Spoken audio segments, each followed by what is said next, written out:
네, 신앙의 뼈대를 세우고 성경을 보는 눈이 열리는 하이델베르크 의문답 공부 시간입니다. 이 공부를 통해서 우리 모두가 예수님을 더 깊이 알고 닮아가기를 소망합니다. 오늘은 요리문답 116에서 119문 기도의 필요성과 그 내용에 대해서 함께 살펴보겠습니다. 먼저 시편 50편 14절에서 15절 말씀을 함께 읽겠습니다. 감사로 하나님께 제사를 드리며 지존하신 이에게 내 소원을 갚으며 환난 날에 나를 부르라. 내가 너를 건지리니 내가 나를 영화롭게 하리로다.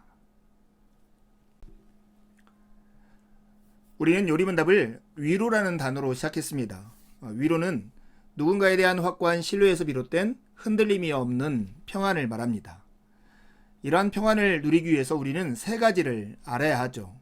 첫 번째는 죄와 비참함에 대해서, 두 번째는 구원에 대해서, 세 번째는 감사하는 삶에 대해서 알아야 합니다. 우리의 현실인 죄와 비참함, 무엇을 통해 우리는 알 수 있을까요? 바로 율법이라는 렌즈를 통해서 우리의 인생을 보면 알 수 있습니다. 율법은 하나님을 사랑하는가, 우리가 이웃을 사랑하는가 이렇게 묻습니다. 살펴보니 우리에게는 사랑은커녕 미워하는 성향만 있고 하나님의 진노와 형벌을 받기에 마땅한 처지인 것을 알았습니다.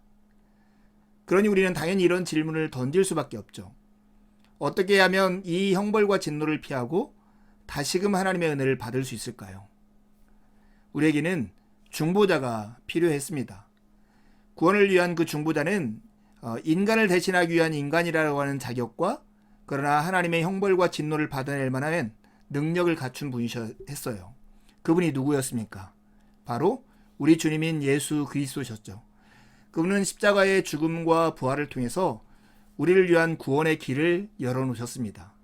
그리고 이 복음에 대한 진리를 분명히 알고 그분께 삶을 내맡기는 신뢰를 가진 그 믿음을 통해서 그 길로 들어서게 하신 것입니다. 믿음을 통해서 우리는 예수님께서 우리에게 예비하신 구원을 받아 누리게 되는 것이죠. 그렇다면 구원을 얻은 사람이 이제 어떻게 하면 감사의 삶을 살 수 있을까 하는 질문을 던지지 않을 수 없잖아요. 그때 우리에게는 두 가지 대답이 있었습니다. 하나는 회개하는 삶이고 하나는 기도하는 삶이었습니다. 회개한다라고 하는 것은 이전에 살던 삶으로부터 돌이켜서 하나님의 뜻 안에서 살아가는 삶을 말하죠. 어떻게요? 십계명을 좇아서 살아가는 삶입니다. 그리고 이제 오늘부터 우리가 함께 나눌 것이 기도의 삶입니다. 구원 얻은 자가 감사의 삶을 살기 위해서 십계명을 좇아 살려고 하는데 살 수 있는 능력이 부족한 것이죠. 기도는 하나님의 능력을 덧입어서 오늘 우리가 하나님의 뜻 안에서 거하는 삶을 위한 매우 중요한 하나님이 주신 수단인 것입니다. 기도란 무엇일까요? 맥킨타이어라고 하는 학자가 기도의 여러 가지 의미를 우리에게 이렇게 제시해요. 기도는 넓은 의미에서 우리가 하나님께 드리는 모든 섬김의 총칭이다. 기도는 하나님과 동행하는 것이고 하나님과 함께 거하는 것이다. 기도는 인간의 영혼이 성스러운 임재 가운데로 올라가는 것이다. 기도는 온 마음을 경외와 사랑과 찬양으로 모으는 행위이다. 이런 말들을 하나로 요약하면 기도는 우리의 삶이고 하나님과의 인격적 협상이고 교제이다 라고 말할 수 있습니다. 토마스 왓슨은 기도가 천국을 여는 열쇠라고까지 얘기합니다. 그는 더하여서 이렇게 말을 하는데요. 성령께서는 우리가 믿음으로 그 열쇠를 사용하도록 도우신다 라고 말했습니다. 이제 116문을 묻고 답해보겠습니다. 그리스도인에게 왜 기도가 필요합니까? 함께 답을 해보시죠. 기도는 하나님께서 요구하시는 감사의 가장 중요한 부분이며 또한 하나님께서는 그의 은혜와 성령을 오직 단식하는 마음으로 쉬지 않고 구하고 그것에 대해서 감사하는 사람에게만 주시기 때문입니다. 왜 기도가 필요한가를 우리에게 묻는 것이죠. 한마디로 하면 기도는 하나님께 드리는 감사의 행위라는 것입니다. 기도는 하나님께서 요구하시는 감사의 가장 중요한 부분입니다. 그뿐만 아니라 하나님께서는 은혜와 성령을 이 감사하는 사람들에게만 주시기 때문입니다. 좀 더 구체적으로 얘기하면 오직 탄식하는 마음으로 쉬지 않고 구하는 그리고 주신 것에 대해서 감사하는 사람들에게만 은혜와 성령을 주시기 때문인 것입니다. 잘 살펴보세요. 기도의 필요성이 누구에게 있는가? 오직 하나님께 이유가 있는 것입니다. 이제 117문을 묻고 답해 보겠습니다. 하나님께서 기뻐하시고 들으시는 기도는 어떠한 것입니까? 함께 답을 해보시죠. 첫째, 그의 말씀에서 자신을 계시하신 유일하신 참 하나님에게만 그가 우리에게 구하라고 명하신 모든 것을 마음을 다해 기도합니다. 둘째, 우리 자신의 부족함과 비참함을 똑바로 철저히 깨달아 그의 어미 앞에 겸손히 구합니다.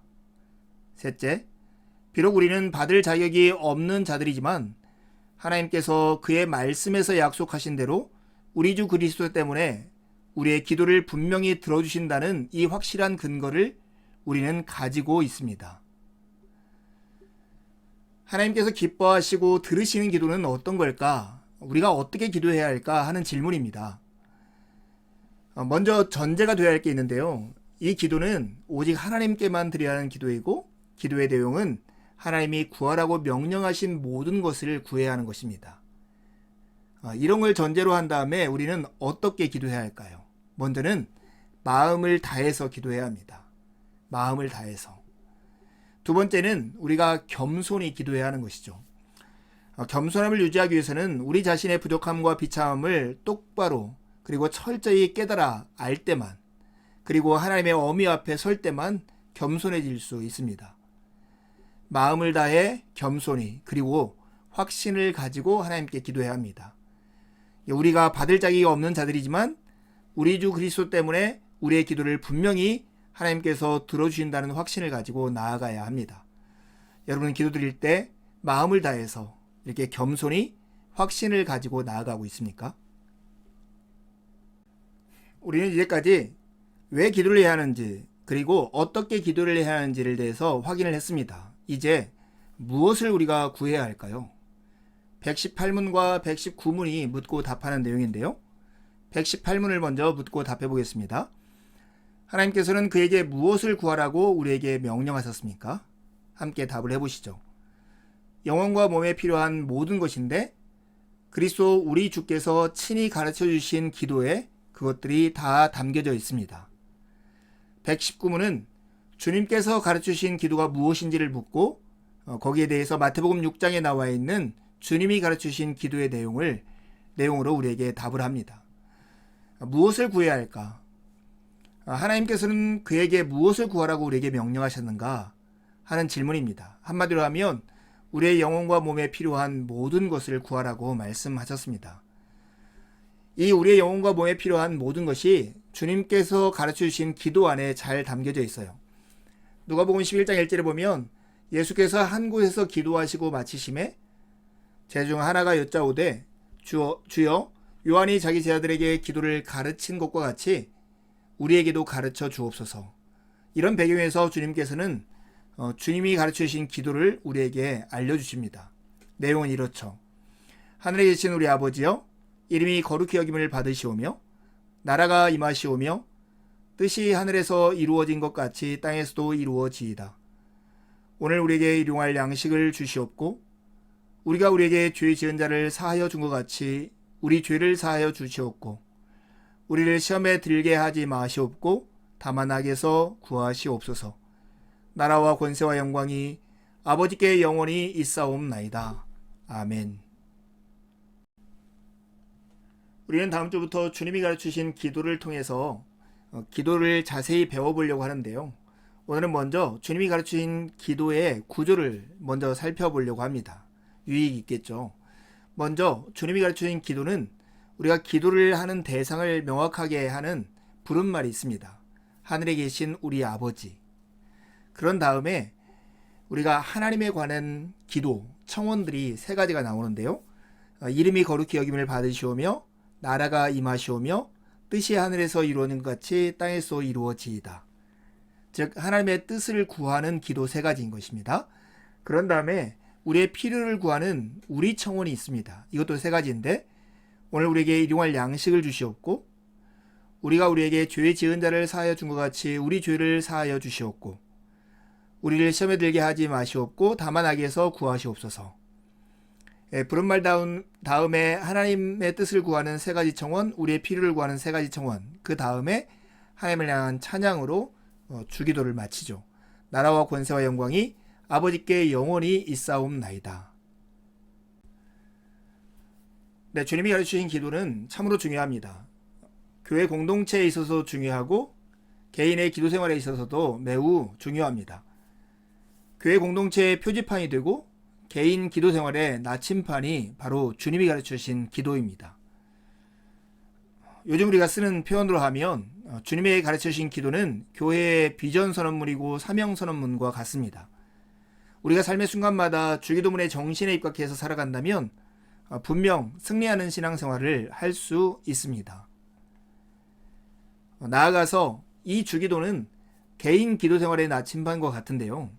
기도라고 하는 것은 제자도의 핵심과 같은 역할입니다. 그런데 이 주기도는 우리 성도들에게 바른 기도의 대상과 바른 기도의 방법, 그리고 바른 기도의 내용에 대해서 가르쳐 줍니다.